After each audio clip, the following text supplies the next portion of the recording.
As we approach this season, I had concerns about two key positions that the Raiders didn't seem to address in the draft or through free agency. I think most of us can agree that these positions were the third wide receiver and the second cornerback.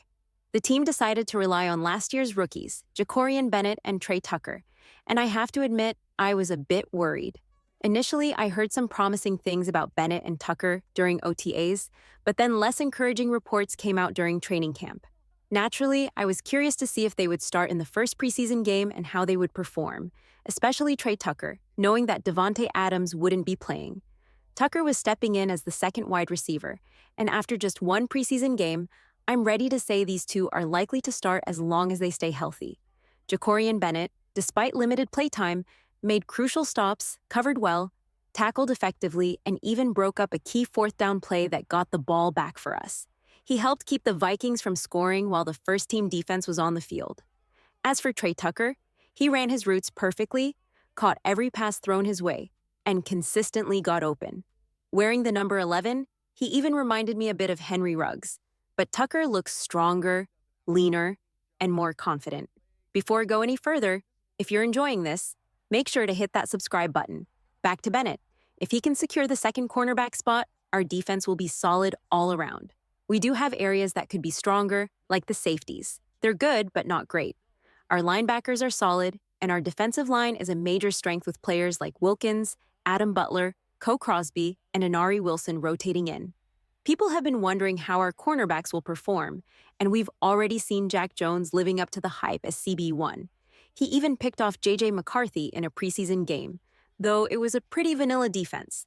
So we know Nate Hobbs is locking down the slot, making him one of the best slot corners and tacklers in the league. Our defensive line is strong, and our linebackers like Spain and Diablo are going to make plays all over the field. We've got two solid safeties in Epps and Merck. The big question was whether we'd need to sign a veteran like Adoree Jackson or Stephon Gilmore to fill that CB2 spot. After this preseason game where Bennett played well against some starters and backups, I'm willing to give him a chance. Now, this doesn't mean we shouldn't consider bringing in someone like Adoree Jackson to push Bennett and make sure he earns that starting role. If he struggles or if someone gets injured, having a veteran like Jackson or Gilmore could be crucial. But for now, I think this defense is solid and without any major weaknesses. At every position, we've got a bit of depth, a bit of grit, and that Patrick Graham style, players flying around and making plays. The defense wasn't perfect in this first game, but keep in mind, they didn't have a game plan, and they still didn't allow a score in 2 possessions. If they're not at their best and still holding opponents back, that's a good sign. Now let's talk about Trey Tucker. When you look at this play with Jakobi Meyers, you can see the pressure coming in. In a typical scenario, someone like Minshew might have scrambled to the left, trying to buy time or make a run for the first down. But Aiden O'Connell did something different. He kept his eyes downfield the whole time and made a deeper throw to Meyers. That's a play I don't think Gardner Minshew would have made. He might have tried to scramble, maybe he'd make it, maybe not. But that's the difference here. I've said it before, it doesn't matter if it's Tom Brady, Ryan Fitzpatrick, Ryan Tannehill, Ryan Reynolds, me or you, players are going to be running wide open.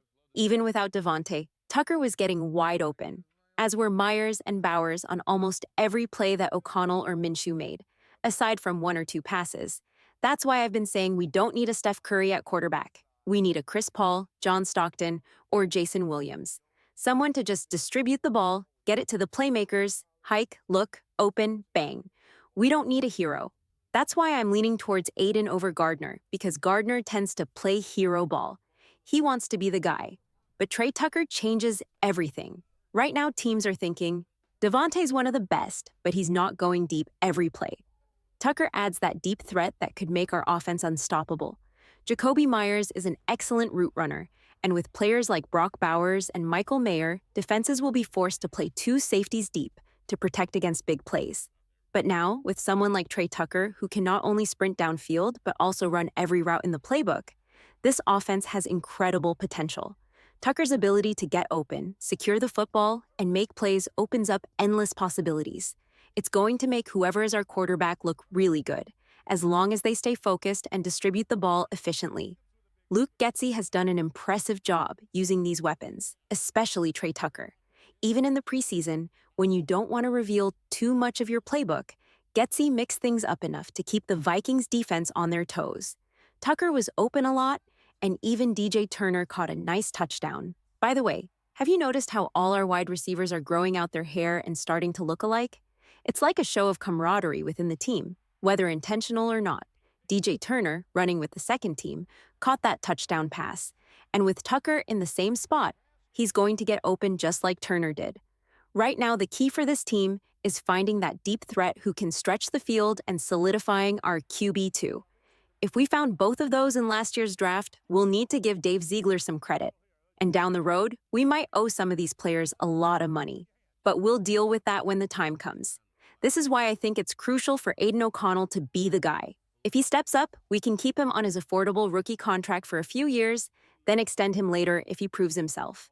If we can just get him into that 18th to 19th range among quarterbacks, we're going to win a lot of games. We needed a solid CB2 and a reliable WR3, and it looks like we found them. I don't want to overreact to one game, but based on what I've seen and heard from training camp, things are looking good. Some people thought Trey Tucker might be a bust based on early reports, but now that the lights are on, he's showing what he can do. I think a lot of people outside the organization are overthinking our chances this season. They might think we'll be competitive but not win a lot of games, but I disagree. Look at quarterbacks like Ryan Tannehill, who made it to an AFC championship game, or Joe Flacco, who won a Super Bowl. You don't need an elite quarterback if you have a strong defense and game changers on offense. I've spent this whole time talking about Jacoby Myers and Trey Tucker, and I'm sure you're as excited for the season as I am. And I haven't even mentioned stars like Devontae Adams, Max Crosby, or Divine Dablo. Love you all, and I'll see you next time.